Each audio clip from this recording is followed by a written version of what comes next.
क्योंकि एक तरफ जो अखिलेश यादव ने बयान दिया है, इसे लेकर सियासत शुरू हो चुकी है। क्योंकि जिस तरीके से उनका बयान सामने आया कि गौशाला से दुर्गंध आती है, इसके बाद साधु संतों में भी नाराजगी देखने को मिल रही है और हिंदू संगठनों में भी नाराजगी देखने को मिल रही है। आप जहां पर मौजूद हैं, वहां पर लोगों का क्या कहना है अखिलेश यादव के इस बयान पर? चलिए, सबसे पहले जो लोग हैं उनसे बात मैं आपको करवाऊं। जिस गौशाला के अंदर दुर्गंध की बात अखिलेश यादव कहते हैं, ऐसी ही एक गौशाला में इस वक्त हम मौजूद हैं।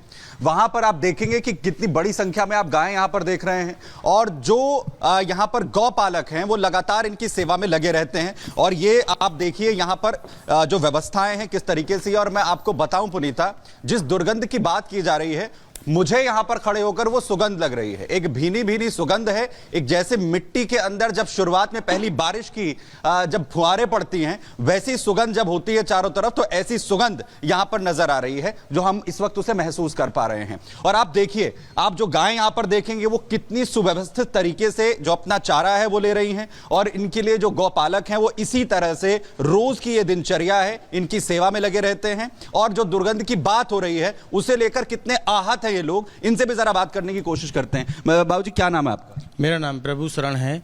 जो गुरुजी का दिया हुआ नाम है प्रभु शरण। बिल्कुल प्रभु शरण जी, अखिलेश यादव ये कह रहे हैं कि गौशालाओं से दुर्गंध आती है, बदबू आती है, और आप लोग सेवा में लगे हुए। दुर्गंध उनको लगती है जो दूसरों में दुर्गंध देखते हैं। ये गौ माता हैं, इनके गोबर में लक्ष्मी जी का वास है।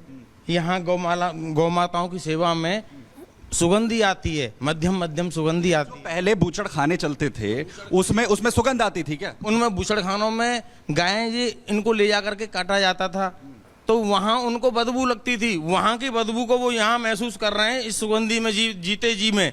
मरने के बाद जो वहाँ बदबू उनको आती थी, उस बदबू को यहाँ सुगंधी में, जीते जी में जितनी भी सुगंधी है, जितना आनंद है, उसको कहीं नहीं है। ठीक है सुमित, हम देख रहे हैं कि वहां पर लोगों का क्या कहना है। हमारे साथ गणेश भी जुड़े हुए हैं, वो भी गौशाला से हैं, उनके पास जाना चाहेंगे। गणेश, देखिए राजनीति करना ठीक है, लेकिन इस तरीके से सनातन का अपमान हमेशा अखिलेश यादव क्यों करते हैं, जबकि वो खुद यदुवंशी, अब उन्हें गौशाला से दुर्गंध आती है। वहां पे आपके साथ लोग होंगे, उनसे पूछिए।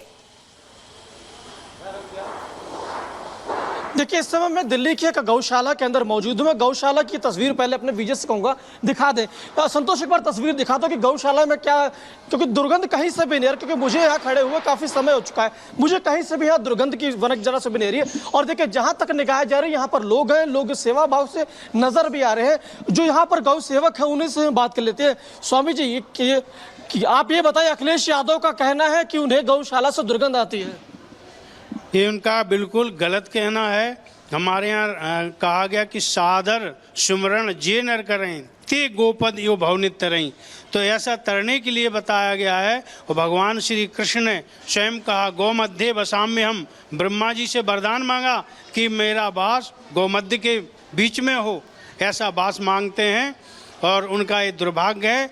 और ब्रह्मा जी को एक बार श्री कृष्ण भगवान गौ चराते हुए मिले, तो उन्होंने देखा है श्री कृष्ण ग्वाल वालों के साथ भेदभाव कम करते हुए एक दूसरे का जूठा मीठा खा रहे हैं। तो ब्रह्मा जी को भ्रम हो गया था, तो ब्रह्मा जी को भी उसकी सजा मिली थी। तो इनको भी इस गौ माता का अपमान करने पर इन्हें सजा मिले। लगातार ये सनातन पर हमला कर रहे हैं ना अखिलेश यादव। आप तो गौ माता, जो हमारे देवी देवता हैं, माँ कहते हैं, उन पर अपमान।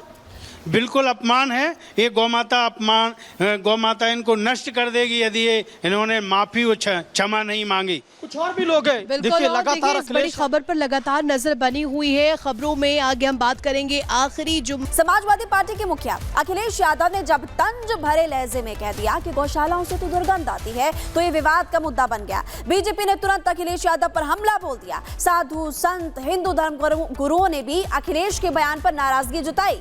लेकिन सवाल यह है कि आखिर अखिलेश जानबूझकर वोट बैंक को साधने के लिए महाकुंभ और सनातन प्रतीकों को निशाना बनाते हैं। हमारे साथ कई गौशालाओं से जो है वो हमारे सहयोगी जुड़ेंगे, लेकिन फिलहाल आपको तस्वीरें लगातार हम दिखा रहे हैं कि कैसे इस मामले को लेकर सियासत हो रही है।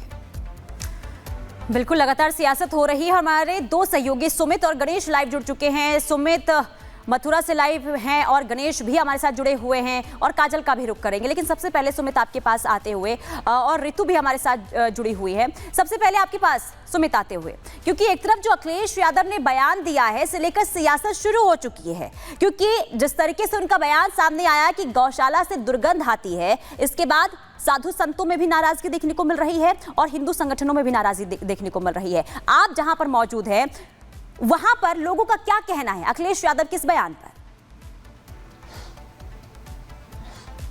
चलिए, सबसे पहले जो लोग हैं उनसे बात मैं आपको करवाऊं। जिस गौशाला के अंदर दुर्गंध की बात अखिलेश यादव कहते हैं, ऐसी एक गौशाला में इस वक्त हम मौजूद हैं।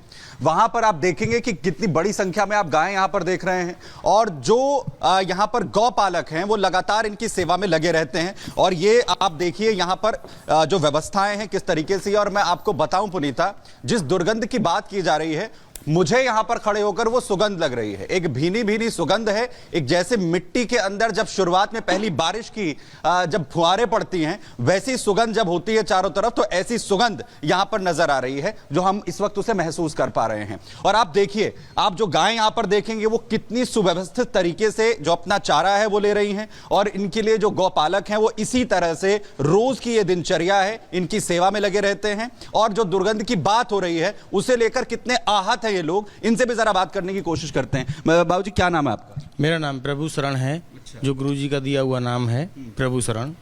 बिल्कुल प्रभु शरण जी, अखिलेश यादव ये कह रहे हैं कि गौशालाओं से दुर्गंध आती है, बदबू आती है और आप लोग सेवा में लगे हुए हैं। दुर्गंध उनको लगती है जो दूसरों में दुर्गंध देखते हैं। ये गौ माता हैं, इनके गोबर में लक्ष्मी जी का वास है। यहाँ गौ माताओं की सेवा में सुगंधी आती है, मध्यम सुगंधी आती है। पहले बूचड़ खाने चलते थे उसमें सुगंध आती थी क्या? उनमें बूचड़ खानों में गायें जी इनको ले जा करके काटा जाता था, तो वहाँ उनको बदबू लगती थी। वहाँ की बदबू को वो यहाँ महसूस कर रहे हैं इस सुगंधी में जीते जी में। मरने के बाद जो वहाँ बदबू उनको आती थी, उस बदबू को यहाँ सुगंधी में जीते जी में जितनी भी सुगंधी है, जितना आनंद है, उसमें कहीं नहीं है। ठीक है सुमित, हम देख रहे हैं कि वहां पर लोगों का क्या कहना है। हमारे साथ गणेश भी जुड़े हुए हैं, वो भी गौशाला से हैं, उनके पास जाना चाहेंगे। गणेश, देखिए राजनीति करना ठीक है, लेकिन इस तरीके से सनातन का अपमान हमेशा अखिलेश यादव क्यों करते हैं, जबकि वो खुद यदुवंशी, अब उन्हें गौशाला से दुर्गंध आती है। वहां पे आपके साथ लोग होंगे, उनसे पूछिए।